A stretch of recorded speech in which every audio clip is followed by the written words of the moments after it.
Assalamualaikum warahmatullahi wabarakatuh. Alhamdulillahirabbil alamin wassalatu wassalamu ala asyrafil anbiya'i wal mursalin sayyidina Muhammad wa ala alihi washabbihi ajma'in.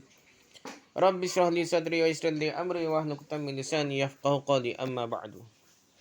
Kita sama balik kitab kita ni koleksi hadis hukum karangan Kiai Tengku Muhammad Hasbi As-Siddiqi, ulama Indonesia, dan kita sama balik kitab ni dalam bab ibadah lagi. Kita dalam bab ibadah bab ni ialah taharah lah, bersuci dia. Masalah yang ke-43, masalah yang ke-43, tempat-tempat larangan untuk buang air. Tempat-tempat larangan untuk buang air.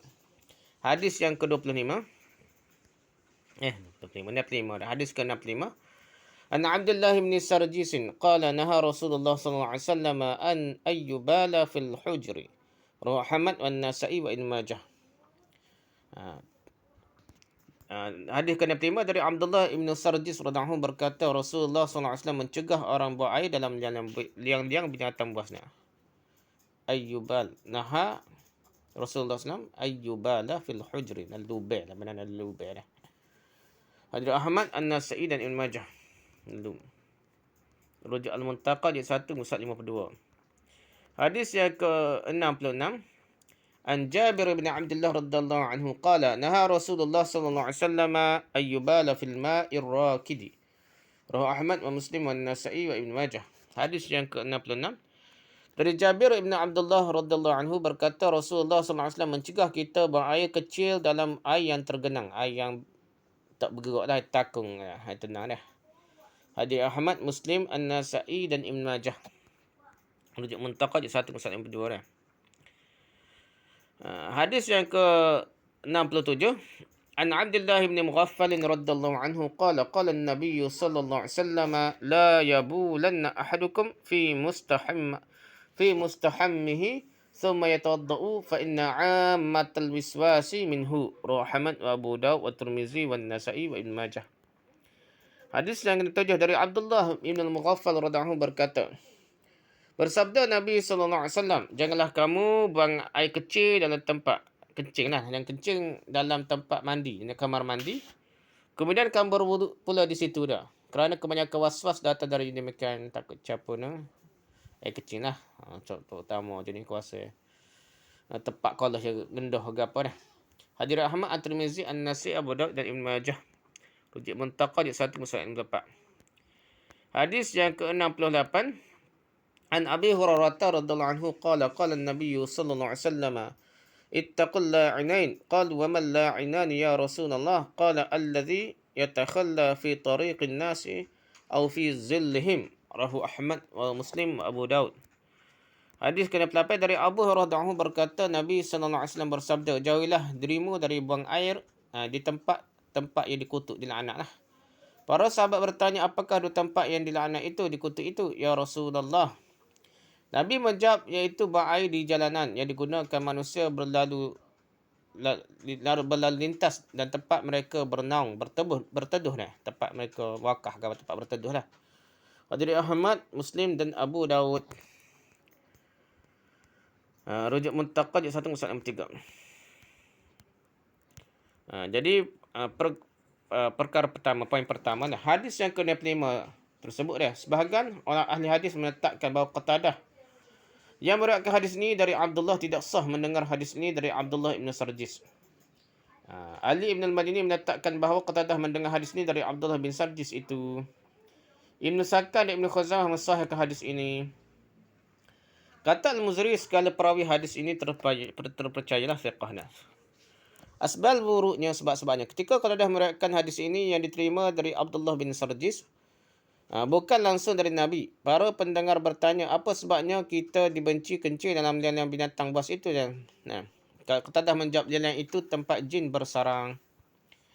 Dimaksudkan dengan jin di sini ialah binatang-binatang yang berdiam dalam liang tersebut, baik binatang-binatang kecil seperti semut maupun binatang-binatang besar seperti ular. Hadis ini menyatakan bahawa kencing dan lubang-lubang binatang tidak dibolehkan. Hadis yang ke-9 pula menyatakan bahawa buang air dalam air yang tergenang, air bertakung tegak tu dilarang. Hadis yang ke-67 perkataan kemudian dia mengambil air wuduk di situ hanya didapati dalam riwayat Ahmad dan Abu Daud saja. Kata Tirmizi, hadis ni gharib. Dhaif lagi kan lemah. Hadis ke-8 menyatakan bahawa buang air di jalan manusia berlalu lintas dan di tempat mereka berteduh bernaung diharamkan. Dia kuatlah nah. Poin kedua, perkara kedua. Kata Al-Khattabi, dimasukkan dengan dua yang dikutuk, itu ialah dua pekerjaan yang mendatangkan kutukan orang, laknat orang, kemarahan orang lain lah.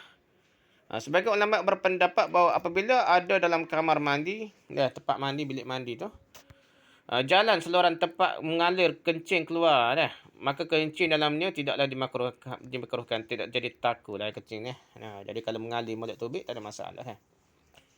Kata Ibn Raslan dalam Syarah As-Sunan, tidak disukai kita kencing ke dalam lubang-lubang binatang, baik kerana tempat-tempat itu tempat kencing maupun kerana demikian itu menyakiti binatang ni. Ibn Raslan. So, tidak suka kita kencing ke dalam lubang-lubang binatang dah, baik kerana tempat-tempat itu tempat jin maupun kerana demikian itu menyakiti binatang. Kata Al-Khattabi, dimasukkan dengan tempat berteduh ialah tempat yang sengaja dipergunakan untuk tempat berteduh. Jadi tempat berteduh tu tempat yang sengaja digunakan untuk tempat berteduh, bukan segala yang teduh seperti di bawah naungan pohon, kerana Nabi sendiri pernah membuat air di bawah naungan pohon kurma dah. Jadi tidak masuk setiap pokok tak boleh berlaku, tempat orang memang khusus untuk orang duduk situ dah. Kata Ibn Qudamah, kita dimakruhkan buat air di bawah pohon-pohon kayu yang sedang berbuah. Berbuah tu masak lebuh, orang nak ambil buah, nak tengok ada tahi tak silah. Agar jangan sampai mengotorkan buah-buahan yang gugur dengan adanya najis tersebut. Jika tidak berbuah, tidaklah dimakruhkan. Okey, perkara ketiga, poin ketiga dah. Hadis ini mengharamkan kita buat air di dua tempat, yakni di jalanan dan tempat manusia berteduh. Tempat orang lalu-lalu dan tempat orang manusia teduh lah. Wakah, tempat orang berhenti situ. Larangan buat air dalam kamar mandi, larangan makruh. Ingatkan ilat yang dijadikan dasar selangan. Jadi larangan hak ni pula. Ada ilat je, takut cuma lah kalau air tu boleh mengalir molek, boleh basuh molek, tak apalah dah. Yang penting tempat tu jadi kotor kalau bercampur mecik ke apa dah. Kalau kita perhatikan nas-nas ini, nyatalah bahawa syarak memberikan tuntunan, pengajaran pada para umat sekalipun dalam urusan-urusan yang kecil yang sebenarnya dapat dicapai oleh kecerdasan dan akal yang sihat. Gitulah benda simple je, tapi kalau Islam ajar lagi kemah lah. Benda boleh fikir, tapi fikir-fikir pun ada mikir cara lain lah. Pemutusnya syarak agama lah pemutusnya. Macam LGBT lah, orang putih. Kota ada kata otak bui camping LGBT laga apa. Pok-pok orang putih ni duk sekarut perut dah nak cara sokong LGBT dah. Jadi benda tu simple je. Nak kembali biak manusia kan duk gomo sama jatai profesor pun ada. Jadi benda tu karut, tapi pemutusnya agama lah. Ada ni fikir logik pun boleh dah, tapi ia tak kemah. Jadi hak kemahnya hak boleh kita pegang ialah ajaran agama dah. Para ulama telah memperkatakan masalah tempat-tempat buang air dalam perhatikan penerangan-penerangan Rasul yang telah lalu. Rujuk Al-Muntaqa jilid 1 muka 534, Nahlul Authar jilid 1 muka 23 hingga 4, 25, Al-Mughni jilid 1 muka 157 hingga 158. Masalah yang ke-44, kencing dalam pispot, yang ini berjana kerana keperluan. Terbekah kerana keperluan. Hadis yang ke-69. An Umaymah binti Ruqayqah qalat kana lin-nabiy sallallahu alaihi wasallam qadhun min 'idanin tahta saririhi kana yabulu fihi bil-laili. Rawahu Abu Daud wan Nasa'i. Hadis ke-9 dari Umaymah binti Ruqayqah radhiyallahu berkata, Nabi SAW mempunyai satu pispot dari kayu dah, satu bekas dari kayu lah. Bila letakkan di bawah tempat tidurnya basing berdi gitu lah dah. Beliau buang air padanya pada malam hari. Dari Abu Daud An-Nasa'i. Jadi ni zaman dulu tak ada tandas ke apa, nak kena kencing tengah malam kak. Kena jauh dari orang kak. Jauh lah, nanti masuk dalam hutan. Jauh daripada pasirnya. Kalau lolo-lolo kak. Jadi ada bekas kecil ni. Lepas tu istinja dengan batu gitu. Jauh orang harap dulu dah. Termasuk Nabi pun dah. Tidak, tak ada air. Tak apa dah. Jadi satu tu rujukannya Al-Muntaqad di 1 Musad 54 dah. Okey, lepas tu. Okey, poin pertama, perbincangan pertama. Hadis yang ke-9 yang diriwayatkan oleh Abu Daud, An-Nasa'i, Ibn Hibban dan Al-Hakim. Abu Zar Al-Harawi juga meriwayatkan dalam Mustadraknya. Syawahidnya banyak. Syawahid ni maksudnya sahabat-sahabat lain pun riwayat yang sama lah. Mutaba'ah ni perawi selepas tu dah. Sokong yang lepas tu ni syawahid ni sahabat lagi. Perawi sahabat lagi ada dah. Abu Nu'aim dan beberapa pelayan Nabi SAW meriwayatkan hadis yang semakna dengan ini. Hadis ini menyatakan bahawa menyediakan bekas untuk kencing di malam hari diperbolehkanlah untuk kencing bila-bila. Tak kisahlah, boleh dah. Tak ada perselisihan. Pendapat poin kedua. Tidak ada perselisihan fuqaha dalam masalah ini, boleh lah. Bekas mana lah. Poin ketiga. Hadis ini andai kata tidak sahih, dapat juga kita amalkan kerana mazmumnya, kandungannya dah. Dibantu oleh hukum asal. Hukum bara'ah asliyah. Yang tiap-tiap yang tidak dilarang, diperbolehkan. Agama ni benda dia tak lagi, boleh lakukan dalam perkara duniawi dah. Apalagi kemaslahatan pun dikendaki dah. Payah nak kencing jauh-jauh, kencing dalam bekah ke apa dah. Hasil masalah ini semata-mata kurniaan sebenarnya dah. Rujuk al-Muttaqa, juz kedua, muka 64. Nal Auta, juz 1, muka 106. Masalah ke-45, kencing sambil berdiri. Hadis yang ke-70. An Aisyah radhiyallahu anha ni. Mana salah dah. Qalat man haddatsakum anna Rasulullah sallallahu alaihi wasallam bala qa'iman fala tusaddiquhu ma kan yabulu illa jalisan. Rawahu Ahmad wan Nasa'i wa Tirmizi wa Ibnu Majah. Hadis ke-70 dari Aisyah radhiyallahu anha berkata, barang siapa mengatakan Rasulullah SAW kencing sambil berdiri, janganlah kamu benarkannya. Tak pernah Nabi kencing sambil berdiri.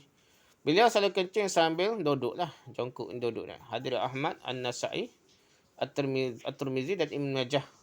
Rujuk al-Muntaqa di 1 muka 65. Hadis ke-71 an Huzaifah radhiyallahu anhu qala inna an-nabiyya sallallahu alaihi wasallam intaha ila subatati qamin fabala qa'iman fatanahaitu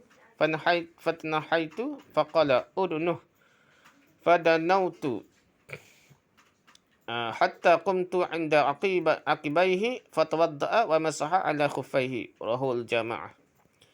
Hadis yang ke-71 dari Huzaifah radhiyallahu anhu berkata, bahwasanya Nabi sallallahu alaihi wasallam pergi ke suatu tempat, iaitu tempat orang mengumpulkan kotoran binatang. Situ banyak tai-tai natal lah dah, tapi tanah arak ni cepat keringnya kekung ni. Maka Rasul kencing di tempat itu sambil berdiri dah.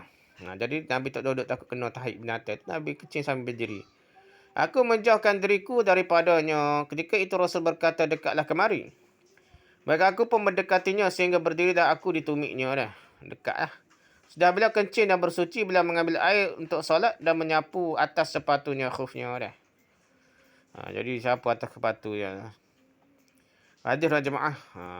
Jadi hadis ni rujuk al-Muttaqa juz 1 muka 55. Poin pertama, hadis yang 70 diriwayatkan oleh Ahmad, Abu Daud, An-Nasa'i, At-Tirmizi, Ibnu Majah, Ibnu Hibban dan Al-Hakim. Kata An-Nawawi, hadis ni sanadnya baik. Aisyah kata Nabi tak pernah kencing berdiri dah. Hadis ini menyatakan bahawa kencing sambil berdiri dilarang dah. Dah. Hadis ke-71 pula menyatakan bahawa kencing sambil berdiri diperbolehkan lah. Poin kedua, kata An-Nawawi, banyak hadis yang diriwayatkan tentang haramnya kencing sambil berdiri. Nabi makan, memang Nabi larang. Tetapi selain dari hadis Aisyah ini, tak ada satu pun yang sahih hadis. Perlulah kita kumpulkan keduanya, iaitu menetapkan bahawa kencing sambil berdiri adalah makruh jika tidak ada uzur. Jadi tak sapah hari tadi makruh lah. Kencing sambil berdiri makruh jika tidak ada uzur lah. Sebab larangnya pun banyak lah. Tapi banyak tak sahih, waktu je sahih lah. Kata Ibn Muzir dalam kitab Al-Irsyad, para ulama berselisih faham tentang kencing sambil berdiri. Umar, Zaid Ibn Thabit, Sahal bin Sa'ad pernah kencing sambil berdiri. Jadi Umar gapo Zaid ni tidak pandai hari, kencing berdiri itu biasa bagi dia. Zaid bin Thabit, sahabat besar lah kau ni lah. Dikemudian pula Abu Hurairah, Anas dan Ali. Jadi sahabat Abu Hurairah, Anas dan Ali, sahabat besar, kencing sambil berdiri lah. Di antara pertabi'in yang membolehkan kencing sambil berdiri ialah Ibn Sirin dan Urwah Ibn Zubair.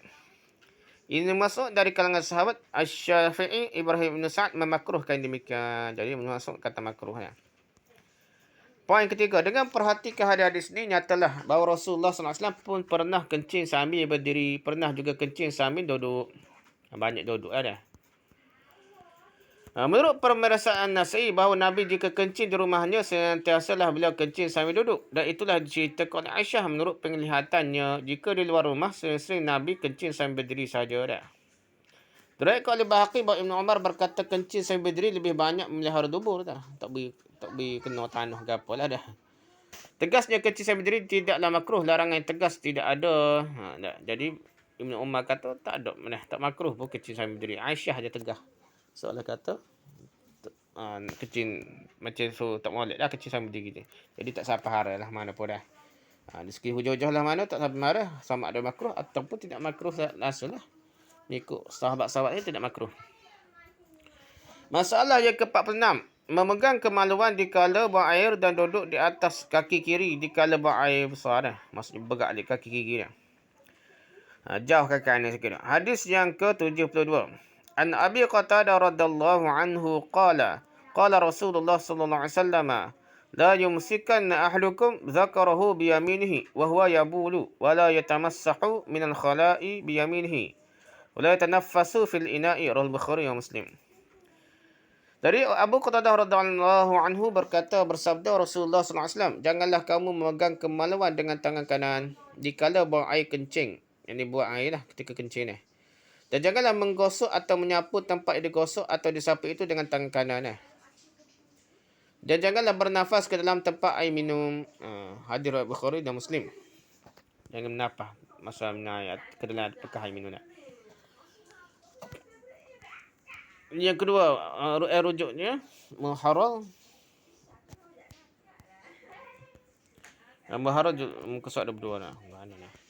Hadis yang ke-73 ada. An Suraqah bin Malik radhiyallahu anhu qala 'allamana Rasulullah sallallahu alaihi wasallam fil khala'i an naq'uda 'ala al-yusra wa nansiba al-yumna. Rawal Baihaqi. Dari Suraqah bin Malik, hadis ke-73. Dari Suraqah bin Malik radhiyallahu anhu berkata Rasulullah sallallahu alaihi wasallam mengajarkan kepada kami duduk di kala membuang air atas kaki kiri dengan menegakkan kaki kanan. Oh, tegak kaki kanan. Ngana pula. Jadi rapat kaki kanan apa tak? Duduk atas kaki kiri, menegak kaki kanan. Hadis riwayat Bukhari ngana. Tak apalah, kita bacanya. Rujuk sebelum Islam juz 1 muka 110. Okey, hadis yang ke-72 poin pertama dia menyatakan bahawa menyentuh atau memegang zakar dengan tangan kanan dikala buang air adalah haram. Kira haram teguh dah. Satu dia pegang zakar dengan tangan kanan, kena pegang tangan kiri je. Demikian juga menggosok tempat dia gosok dah dengan tangan kanan tempat tak boleh haram juga. Jadi basuh tu kita nak gosok dia basuh guna tangan kiri dah. Dan menerangkan bahawa bernafas ke dalam bejana dalam bekas dalam apa? Menyapas ke dalam cawer ke apa dikala minum dicegah juga dah. Jangan nafas lah masih minum air dah. Hadis yang ke-73 kata Asqalani hadis ni sanadnya dhaif. Tapi hadis 73 dan hadis 72 ni. Kata Al-Hazimi dalam sanad hadis ni ada berapa orang yang kami tidak kenal. Tidak ada dalam masalah ini selain dari satu hadis lemah ini. Hadis ni menyatakan bahawa apabila membuang air hendaklah kita duduk di atas kaki kiri. Tapi hadis lemah. Al-Zahir berpendapat bahawa memegang zakar dengan tangan kanan adalah haram di segala waktu. Haram belakang tangan kanan, tangan kiri je boleh. Segala ulama Syafi'iyah mengharamkan demikian pada istinja sahaja. Masa nak berok, basuh berok ke apa, baru haram lah. Jumhur ulama memakruhkan yang demikian. Tak sampai haram lah dah. Makruh. Itu poin yang kedua. Al-Bukhari dalam sahihnya tidak menegaskan keharaman yang demikian. Hanya mengatakan terlarang sahaja. Itu Al-Bukhari lah. Larangan boleh dikendaki, larangan makruh lah. Larangan boleh dikendaki dengan larangan makruh saja dah. Kata Al-Amir Ismail As-Sa'ani, Imam Sun'ani lah. Kemakruhan pergunakan tangan kanan lah adalah jika menggosok dengan satu benda. Tetapi jika umpamanya digosok dengan tangan sendiri, ulama ijma' mengharamkannya. Tangan sendiri. Tak boleh guna tangan kanan. Kalau gosok direct, kalau dengan guna benda tak apa pun tak lah. Tak tahu dah. Seluruh ulama bersependapat menetapkan kebaikan duduk atas kaki kiri dikala buang air dengan menegakkan kaki kanan. Ini pentingnya dekat kaki kiri kan tidak. Tentang hal memegang zakar di kala buang air. Okey, duduk. Masuk kaki tu macam duduk. Okey, tentang hal memegang zakar di kala buang air nyata tercegah. Menurut kaedah usul, segala larangan dihukumkan haram selama tak ada qarinah yang memalingkan kepada makruh. Daripada itu, jumhur ulama menghukumi larangan ini dengan larangan makruh sahaja, tidak haram lah. Adapun tentang hal duduk di atas kaki kiri, tidak ada keterangan yang dapat jadikan alasan yang kuat jika dasarkan pada nas, tidak kuat maknalah dalil tak. Tapi jika kita dasarkan pada kesihatan, maka cara duduk yang lebih memudahkan najis keluar terserah kepada pendapat ijtihad semata-mata dah. Segi dalil ni tidak kuat makna, mesti memberat kaki ke apa. Jadi bolehlah, secara umumnya boleh berlaku lah. Ulama-ulama yang mengatakan bahawa demikian sunat menyunatkan dengan dalil lemah ini. Jadi tak setuju lah syekhnya. Kita tidak dapat menyunatkan dengan nama agama yang sedemikian itu berdasarkan dalil lemah lah. Kerana dalil diperolehi hanyalah hadis yang lemah ini saja. Dalam masalah ini tidak banyak keterangan diperolehi oleh syarak. Syarak mengetahui bahawa masalah ini masalah dapat dicapai dengan kekuatan fitrah suci. Yang pentingnya kita ni elok. Ada untuk bersih, lebih bersih dan tidak mengotorkan kanan ke boleh lah. Tapi nak kata sunat pepayah sebab tak ada dalil yang sahih. Baru fuqaha membahaskan dengan panjang lebar hal ini. Mereka menyuruh kita berdehem-dehem di kala membawa air dan banyak rupa keterangan yang lain dalam hal ini. Kadang-kadang bawa waswah ni. Tak ada dalil pun hadis suruh berdehem-dehem ni. Dia panggil istibrak ni. Sebabnya ada dalil lain yang kata kena azab kubur. Kiyah jadi banyak perkara. Jadi perkara yang menyusahkan dalam agama. Jadi waswah pula. Sebabnya nak jaga. Dia kata dasar hadis tu pakai dalil hadis tu. Tak cerita apa suruh berdehem lah. Suruh huruk lah. Suruh lopak lah. Suruh tekai perut lah. Macam-macam. Di kiyah dipanjang-panjangkan. Perkara tidak ada dalil pun dah. Semua itu jadi kata syarak dah. Dalam hal ini, syarak hanya menyatakan bahawa bersuci dari buah air itu. Ada kala dengan membasuhnya, ada kala dengan menyapu saja. Maksudnya hanya menghilangkan kotoran saja. Tidak ada tambah-tambah hal lain, nak berdehem lagi apa dah. Para ulama lalu mensyaratkan berbagai-bagai lah. Ulama fiqh ni macam-macam syarak. Berbagai macam rupa syarat. Dalam hal ini sebagai yang akan terangkan nanti lah. Jadi menyusahkan pula. Wallahu'alam lah. Rujuk Bulughul Maram. 1 sebelum Islam jilid 1 muka 101 hingga 110. Majmu' Syarah Mazhab jilid 2 muka 49. Masalah ke-47 pula dah. Beristinja dengan batu, beristijmar, panggil istijmar, beristinja dengan batu dah.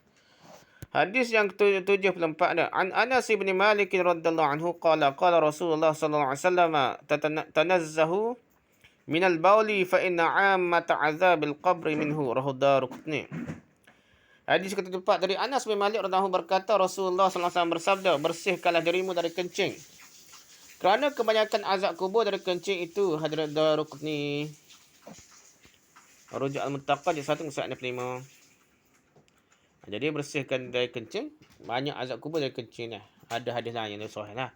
Ini tu sokong lah. Makna hampir sama lah. Hadis yang ke-75 an Aisyah radhiyallahu anha qalat qala Rasulullah sallallahu alaihi wasallam idza zahaba ahadukum ila al-gha'iti falyastatib bi salasati ahjarin fa innaha tujzi'u minhu rawahu Ahmad wan Nasa'i wa Abu Dawud wa Daruqutni. Hadis ke-75 dari Aisyah radhiyallahu anha berkata Rasulullah sallallahu alaihi wasallam bersabda, apabila salah seorang kamu membuang air, kencing ke apa, maka hendaklah ia membersihkan diri, membersihkan kubur atau duburnya. Maksudnya zakar di kemaluan dia atau duburnya dengan 3 biji batu. Itu mencukupi baginya pada dah 3 biji batu dah. Hadis Ahmad An-Nasi Abu Daud dan Daruqutni. Muttaqah jilid 1 muka 56 dah. Hadis ke-74 ni menurut Daruqutni hadis ni mursal. Cerita pasal dah bersihkan dirimu dari kencing kerana banyak azab kubur daripada kencing tu dah. Hadis mursal tapi ada beberapa riwayat yang lain yang sahih lah diriwayatkan oleh Tabrani dengan isnadnya hasan. Dari Ibnu Abbas dan diriwayatkan oleh Al-Bazzar dengan isnadnya hasan dari Ubadah ibn Samit. Ringkasnya hadis ni dapat dijadikan hujah dengan sokongan-sokongan beberapa riwayat yang lain yang banyak lah. Atau dengan langsung berpegang kepada riwayat bersanad hasan tersebut pun buat pada dah kuatlah hujah dia lah. Hadis ini menyatakan bahawa bersuci dari kencing wajib. Dan yang demikian itu tidak dikaitkan dengan kerana hendak bersolat. Tak ada kait mesti bersolat. Maksudnya suci ni kena suci seumur Islam ni. Bukan masa nak semaya saja kena bersuci. Maksudnya sepanjang masa jangan berada dalam keadaan bernajis lah. Hadis yang ke-75 ini sanadnya hasan sahih. Hadis ini menyatakan bahawa bersuci dari buang air tu, kencing ke berak ke kencing adalah wajib lah. Bukan sunat, wajib. Poin kedua, perkara kedua, kebanyakan ulama fiqh mewajibkan kita beristinja, yakni membersihkan diri dari kotoran yang keluar. Kata Syafi'i, Ahmad, Ishaq dan Abu Thawr, istinja itu wajib. Kata Abu Hanifah beristinja itu sunat. Abu Hanifah lain lah mazhab Hanafi. Kadang-kadang terpengaruh di Mesir pun ada dah. Dia tak jaga mana kecing mana dah. Dia kata sunat kan. Kita mazhab Syafi'i ni banyakkan wajib lah. Abu Hanifah kata beristinja itu sunat. Kata Malik beristinja bukan di waktu solat. Yang ini bukan untuk bersolat tidak diwajibkan. Kata Malik lah. Hak lain majoriti ulama no. Wajib lah. Tak kira waktu tak semaya pun wajib istinja juga. Kata al-itrah. Itrah ni golongan tak tahu lah mazhab apa Syiah ke apa yang penting ni dia ahlul bait laki itrah ni keluarga Nabi dah. Beristinja hanya diwajibkan di waktu bersolat dan harus dengan air, mesti guna air. Akan tapi diwajibkan beristinja dengan batu atas orang yang bertayamum. Jadi orang tidak mempunyai air atau tak dapat memakai air baru boleh guna batu lah dah. Juga diwajibkan beristinja dengan air jika ditakuti basahan kotoran melurumi tubuhnya dah. Kalau kotoran tu habis dah tubuhnya guna air dah kata dah, maksudnya tidak berada tempat tu dah. Tempat keluar najis dah. Disebut dalam An-Nihayah bahawa beristinja tidak mesti disegerakan terkecuali kalau hendak solat saja baru wajib segera. Golongan Syafi'iyah mewajibkan kita beristinja sesudah buang air dengan batu. Dah. Jika tidak memakai air kena segera. Tidak dengan tidak dilihat dah. Apakah najasah itu mengotorkan tubuh dan sekitarnya ataupun tidak, ia kena segera lah. Dan golongan Syafi'iyah mencukupkan dengan 3 gosokan tubuh dah. Kubur dengan batu, walaupun najasah itu membasahi sekitar kubur, pada dah 3 kali gosok dengan batu tu pada dah lah. Tak perlulah. Kalau kira tak suci memang lah, tak suci mana dengan tisu kau dengan batu kau dah. Tapi dimaafkan dah, pasal itulah agama aja, benda dimaafkan, jangan was-was dah. Cuma nak bersih memanglah dengan air dah. Tempat kita ni boleh kita kecek gitu tapi tempat tak ada air dah. Di pada pasir ke apalah, payah orang Arab. Golongan Hanifiyah tidak mewajibkan kita beristinja baik dengan batu ataupun dengan air, hanya sunat saja. Mazhab Hanafi sunat je. Kalau najasah yang keluar itu tidak mengotorkan cincin lebar kubur kalau mengotorkan wajiblah dibasuh dengan air, tidak boleh memakai batu. Kalau kotor baru cek tu. Tegasnya jika yang keluar itu melampaui lubang di sekitarnya, wajiblah dibersihkan dengan air dah. Kata Al-Munawi, istinja diperintah kepada malam Isra' berserta wudu. Ada yang mengatakan di permulaan Islam lagi. Ada kata kewajipan sembahyang itu baru wajib. Ada kata awal lagi dah. Poin ketiga, beristinja diwajibkan bukanlah kerana hendak melaksanakan solat saja. Tu ramalah majoriti ulama kata tak kait dengan sembahyang dah. Maksudnya kita lepas kecing berok, kena istinja selalu, tak mesti dah tunggu waktu sembahyang dah. Di seluruh waktu kita dimestikan bersuci sesudah buang air. Hanya yang dirakkan ialah menggosok dengan batu, bukan membasuh dengan air. Meskipun demikian itu lebih baik kalau ikutnya pada gosok guna batu dan tisu lah kita lah ni batu pada dah. Hadis ini menjadi hujah bagi golongan yang mewajibkan istinja menggosok dengan batu sudah buang air dengan tidak melihat apakah najasah itu mengotorkan keliling kubur ataupun tidak. Tak sudah cara melebar dah. Maksudnya lebih daripada kuasa dia pun tak secara dah. Ulama-ulama Hanifiyah tidak memastikan istinja kerana berpegang kepada hadis yang diriwayatkan oleh Ad-Darimi dari Abu Hurairah yang darjatnya hasan menurut pertahqiqan Ad-Darqutni, iaitu sabda Rasul sallallahu alaihi wasallam, barang siapa beristinjmar memakai batu untuk bersuci, hendaklah dia ganjilkan batu itu. Barang siapa berbuat demikian berarti dia telah berbuat yang baik. Barang siapa tidak berbuat demikian boleh juga. Maksud tidak istinjmar pun tak apalah. Jadi kata hendaklah tu sunat lah, tidak wajib. Kata segala Syafi'iyah, hadis ini bukan merujuk pada sunat beristinja, hanya menunjukkan pada kita boleh memperganjilkan batu lebih dari 3 biji lah. Dah boleh. 3 batu ataupun sebiji batu buat 3 kali. Yang penting waktu je. Mazhab Syafi'i kata bukan nak cerita. Tak wajib nak cerita sunat, tapi nak tunjuknya boleh guna 3 batu dah. Selamatnya mazhab Syafi'i dah. Okey, mazhab Hanafi tak selamat tu. Mazhab Hanafi dah. Rujuk Al-Muntaqad jilid 1 muka 56, Nawawi Al-Attar jilid 1 muka 110. Subulus Salam jilid 1 muka 113, Al-Mughni jilid 1 muka 43, Al-Majmu' jilid 2 muka 94 hingga 95, Bidayatul Mujtahid jilid 1 muka 71 hingga 72. Wallahu a'lam. Subhanakallahumma wa bihamdika, subhanakallahumma wa bihamdika, asyhadu an la ilaha illa anta, astaghfiruka wa atubu ilaik. Assalamualaikum warahmatullahi wabarakatuh.